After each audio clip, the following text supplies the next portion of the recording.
Welcome back to CI. NCAA fever has gripped Central New York as fans are getting ready for a college basketball doubleheader.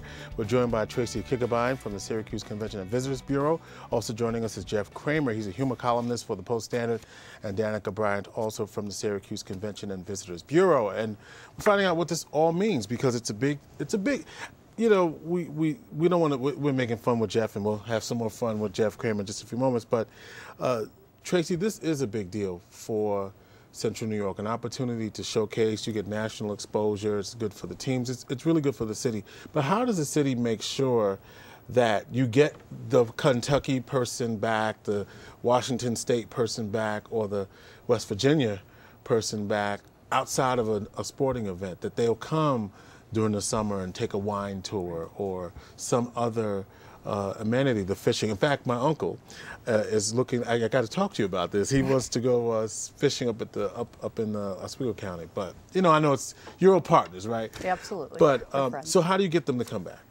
Well, it is very important because this is a great opportunity for us to shine to people across the nation. And if they come here and have a great experience, they're going to go back home and they're either going to plan another trip here or they're going to tell other people about it who are going to want to come and see what they missed.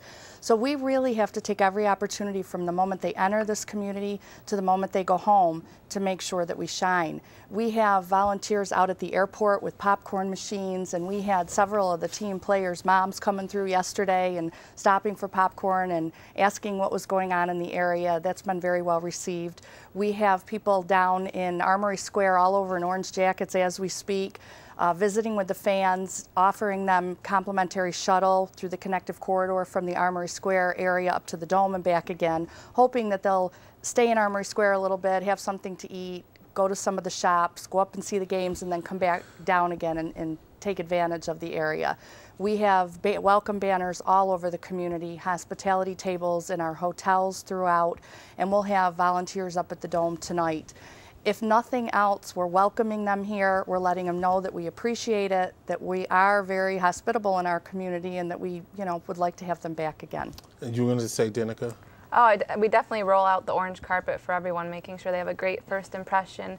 And something special that we're doing with the Syracuse Visitor Guide here. This has a special NCAA insert inside of it.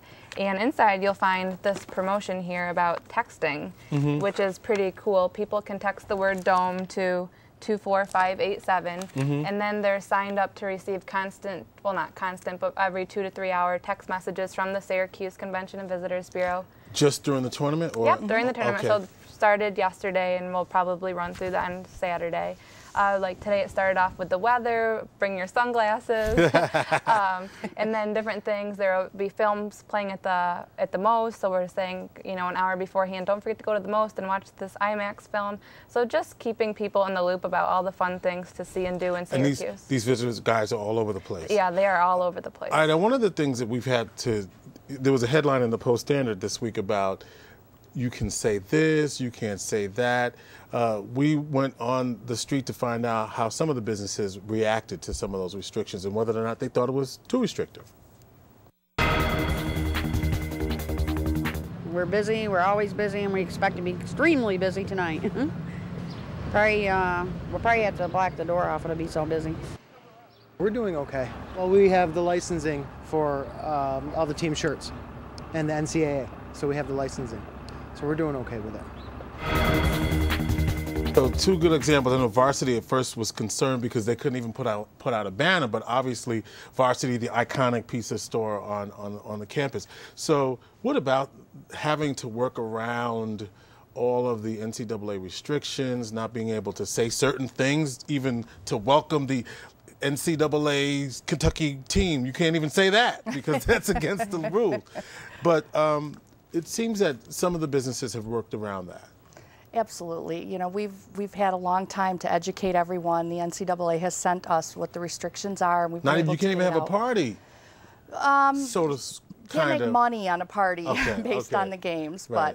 But there are certainly plenty of things that we can do to welcome visitors. We've had to be a little more cautious than some other events we've done, but everybody's been really great about working with us, and we've got the welcome signs out there.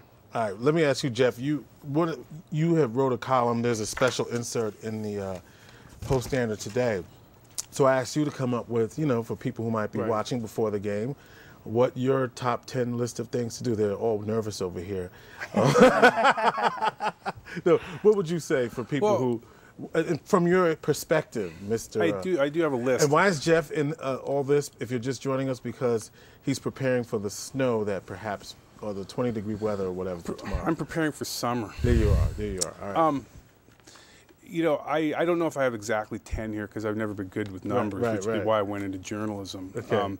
But just back on the licensing issue a moment, I personally, to get around the NCAA restrictions, for myself, I've trademarked mulch madness. Okay. So all the mulch, that it's a kind of time of year almost for mulching, and it's madness. And, there you go. And they can't touch me. Can't touch me with mulch madness. All right. Okay. All right, I did my list here. I thought the first thing people should do is to visit Clark Reservation State Park and the Old Erie Canal State Park before they potentially close it. That's our state, New York State at work. State Park. I thought that if you can, go to Mother's Cupboard, which is a delicious diner on James Street, and try to there's an all-you-can-eat giant frittata. If you can get through that. And they'll put your picture on the up there in the restaurant, and I'm proud to say that my picture is up there. You did it? I did do it. Can you believe that? I can't believe. Well, maybe. Another dining opportunity is Sakana Ya for the people that are still here on Monday. Or Friday too. Well, any day actually, but on Monday it's half price sushi. It's a conveyor belt comes around, and that's an Armory Square. Yeah. What did I say? No, I'm just saying that's what it is. It's an Armory Square. So a lot of times what I'll do... You're getting approval on this side so far. Right. I'm doing okay? You're doing All right. Sometimes it's a joke. I'll put animal parts on the conveyor belt just to get the reaction from people. All right, so don't go when he's there. But, yeah. My favorite bar in town is Kelly's. It's like a second home for me. It's up on Onondaga Hill. It's a great neighborhood bar, but you can go in there and not feel like you're some like invader. Everybody knows your name. It is, and also Riley's too on the other side. Love those places. I would say stop by JT Junction, the model train store. That's right here. That's how. Oh no, they moved. They used to be over here. Yeah. Well, anyway, you can. Down Everett Boulevard. Can you just let me do this? Okay, I'm sorry. So it's my show. No. A lot of people here, I would say, 80–90% of the people occupy themselves during the winter months, which is from September to May, doing model railroading and slot car racing and that kind of thing. So you want to go there. Pascal's Liquor Square. That's another way that we occupy the winter months here. Chuck is usually stationed somewhere hidden up ahead, but he's watching you, and if you're confused about wine selection or something like that, he'll come down and help you. He always helps me, and the wine tip I have through him is that Merlot is back. Okay. Okay, Merlot's back in a big way. Okay. Go to the DeWitt Wegmans, our giant great store here. And that's an experience. And just to see it, some of us who go there a lot get a little bit, we're used to it. But if you really, the first time I saw it, it's really jaw-dropping place. And there's a lot of free samples on the weekends too. They're loving you. I would say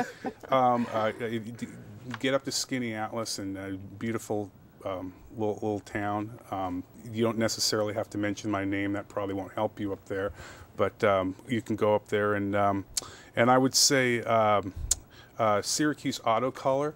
That's my favorite collision repair shop. I use them. What do you call it? It's Syracuse Auto Color. Okay. Also on Erie Boulevard. If you get into a little bender. If you get into a little problem here, Greg and Bryant will fix it right up for you, and they know all the tricks.